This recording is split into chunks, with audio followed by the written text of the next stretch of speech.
What's going on, guys? So you all want to become personal trainers. Well, that's great. And you've come to the right place because I have spent the past couple months completely going over the NASM material, National Academy of Sports Medicine, and I passed the exam. So it's a huge relief. I'm actually in grad school, so I wanted to fit it in during my winter break, but was unable because the content was more than I anticipated, because I do have some preconceived knowledge of sports medicine, so I thought I could finish quicker than I could, but I couldn't. That being said, don't be scared, because a lot of the forums online, a lot of the things online say, various things. Some say it's extremely hard, and some say it's lightweight easy. So at the end of the day, when I took the exam, I completed everything. You get 2 hours, and I even had time to review all of my questions and go back to make sure that I found the best answer to my knowledge. So let's get started a little bit. So NASM, National Academy of Sports Medicine. So I chose them because after all the people I talked to, personal trainers, everyone, they said NASM was the best. I'm not dissing any other of the personal trainer certificates, but NASM has a certain lure to it because it was looked at higher. The rigor, everything was more intense, and I was prepared for the challenge, and I wanted to take my personal training to the next level. So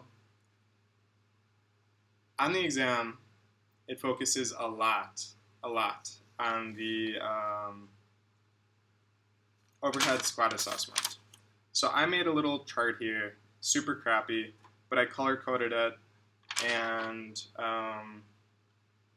for example, if you have an excessive forward lean, so you're doing the squat assessment on a client and someone has an excessive forward lean, right?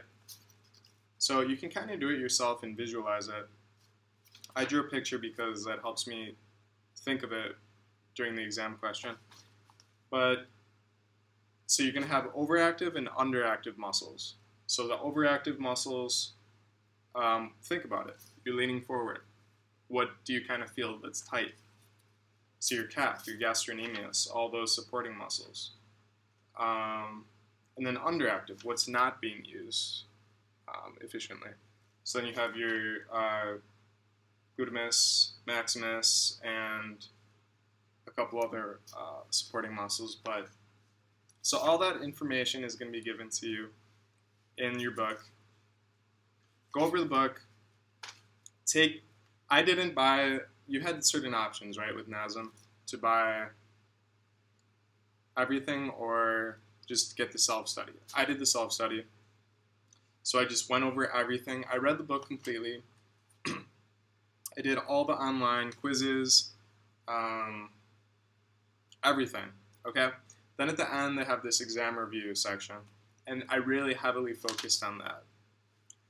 So I took those practice exams probably 6-7 times total, and that helped me gauge to what the actual exam would be like. However, most of the questions are not the same, so keep that in mind.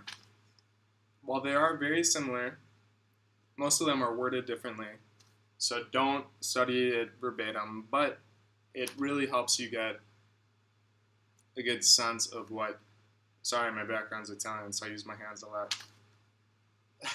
But it really helps you get a good sense of what the exam is going to be like. So I would suggest to go over that as much as you can. Then also, they provide, I got it somewhere here, a blueprint, okay? So I printed this off, the NASM CPT exam blueprint.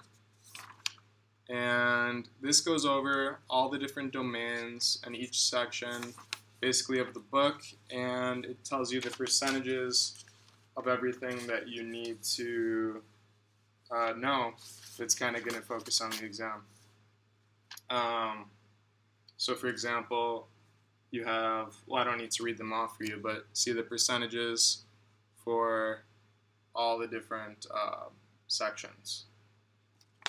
So at the end of the day, it really focuses a lot on assessment and the acute variables. So know that pretty much good, because that's what you're going to be doing as a personal trainer as well. You're going to have their clients and they're going to give you their goals, and then you're going to assess them and see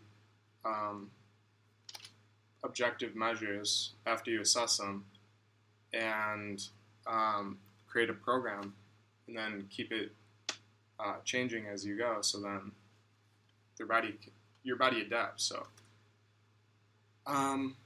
yeah, I could go on for a long time, but it's a decent amount of time, so I'm going to leave you guys here. Wish you guys the best of luck. If you have questions, leave them in the comment section below. Again, I'd focus on those acute variables, assessment, a little bit of the client relations, and know your anatomy pretty well, and I think you should be fine. Good luck in your new journey, and this is a passion, so if you're going after it, I'm sure that you are 100% passionate about health and fitness and helping others become the best version of themselves that they can be, and that's why I did it. So see you guys later.